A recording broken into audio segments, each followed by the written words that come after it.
Y llegamos ahora al capítulo 5.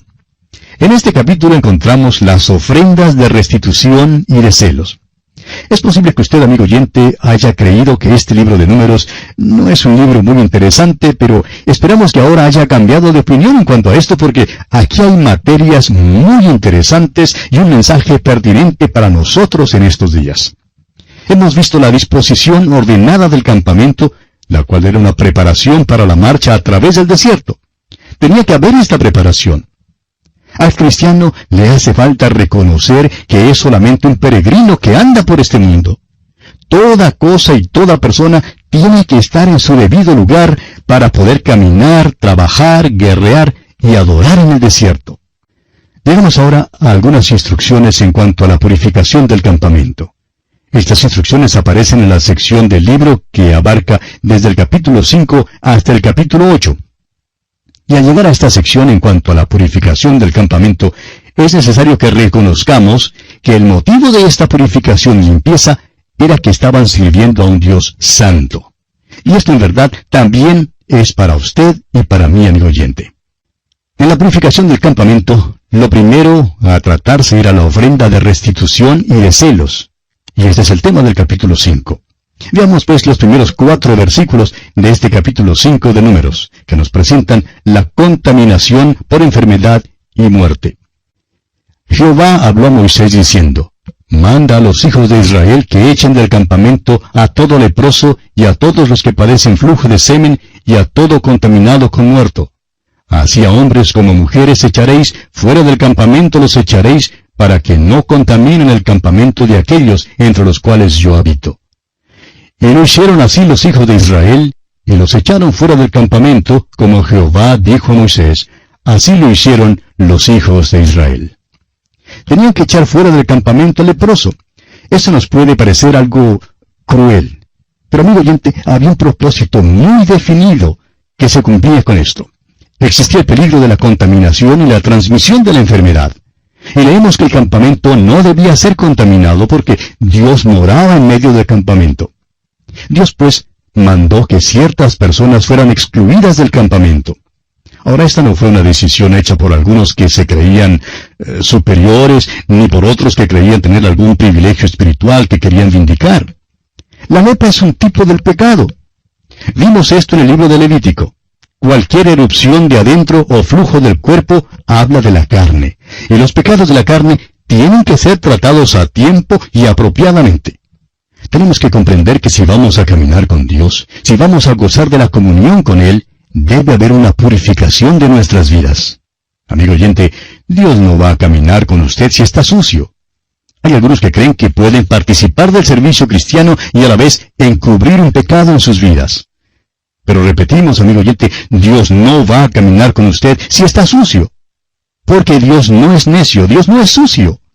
No nos bendice ni camina con nosotros mientras vivamos en pecado consciente, porque nuestro Dios es fuego consumidor, como lo dice el escritor a los Hebreos en el capítulo 12.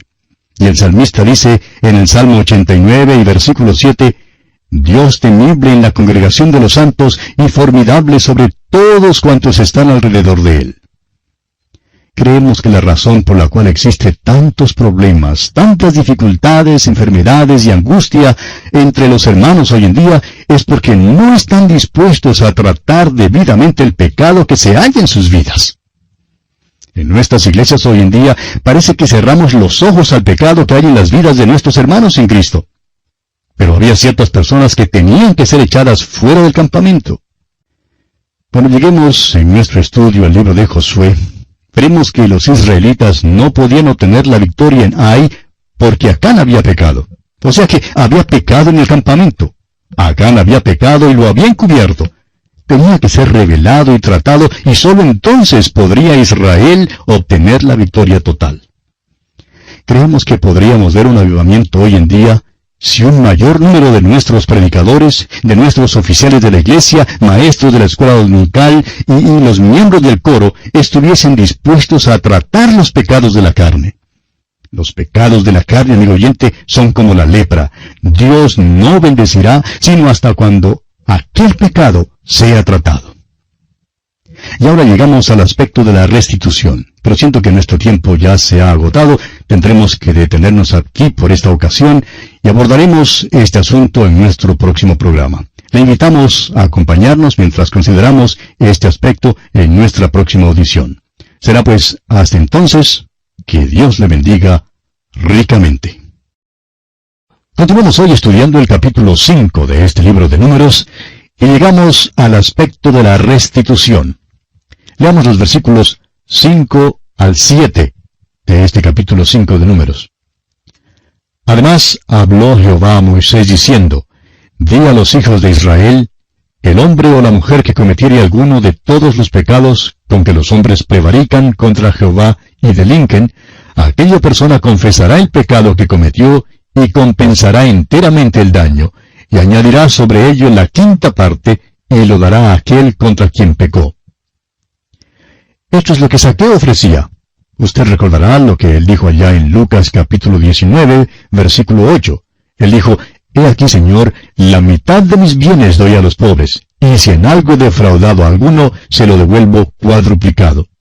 En realidad, Zaqueo estaba ofreciendo más de lo que la ley mosaica requería. Vemos pues aquí que debía haber una restitución. El arrepentimiento, por eso, es mucho más que simplemente decir, lo siento. La relación entre Dios y el individuo no será mitigada, sino hasta cuando lo que estorbe sea rectificado en las relaciones entre los hombres.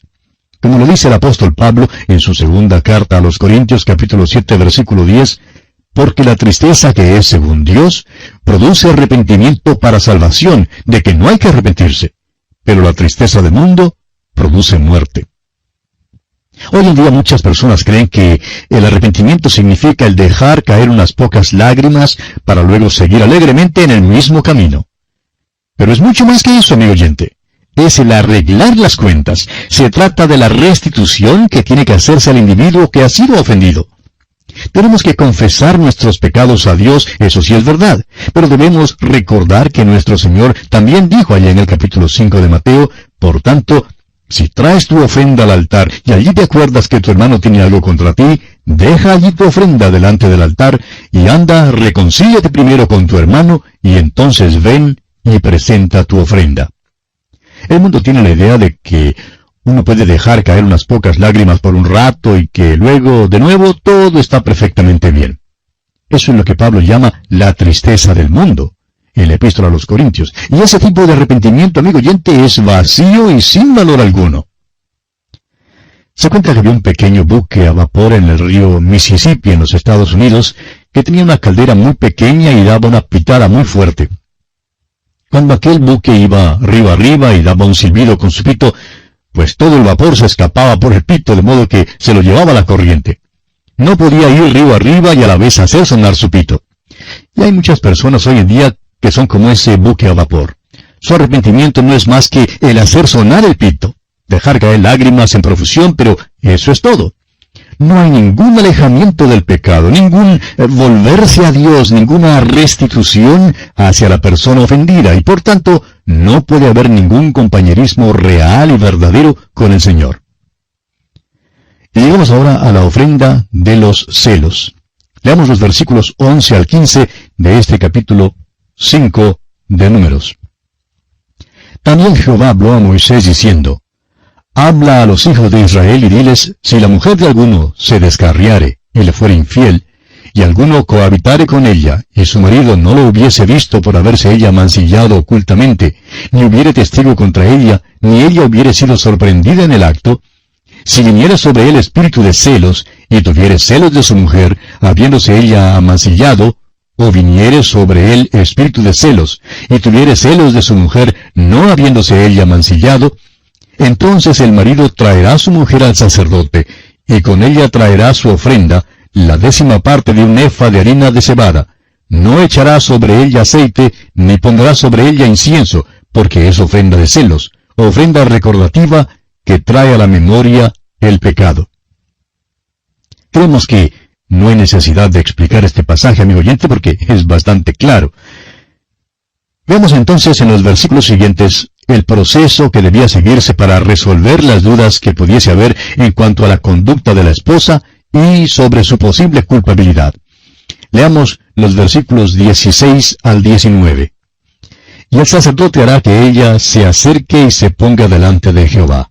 Luego tomará el sacerdote del agua santa en un vaso de barro, tomará también el sacerdote del polvo que hubiera en el suelo del tabernáculo, y lo echará en el agua. Y hará el sacerdote estar en pie a la mujer delante de Jehová, y descubrirá la cabeza de la mujer, y pondrá sobre sus manos la ofrenda recordativa, que es la ofrenda de celos.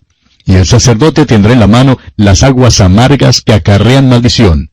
Y el sacerdote la conjurará, y le dirá, si ninguno ha dormido contigo, y si no te has apartado de tu marido a inmundicia, libre seas de estas aguas amargas que traen maldición. Bueno, creemos que con estos versículos hemos captado ya lo esencial de la situación. Así es que no vamos a leer todos los versículos siguientes. La mujer debía beber las aguas amargas, y si esto causaba que su vientre se inflara y que su muslo languideciera, debía ser una maldición en medio del pueblo. Ahora, si no estaba contaminada, sino pura, entonces sería declarada exenta de toda culpa.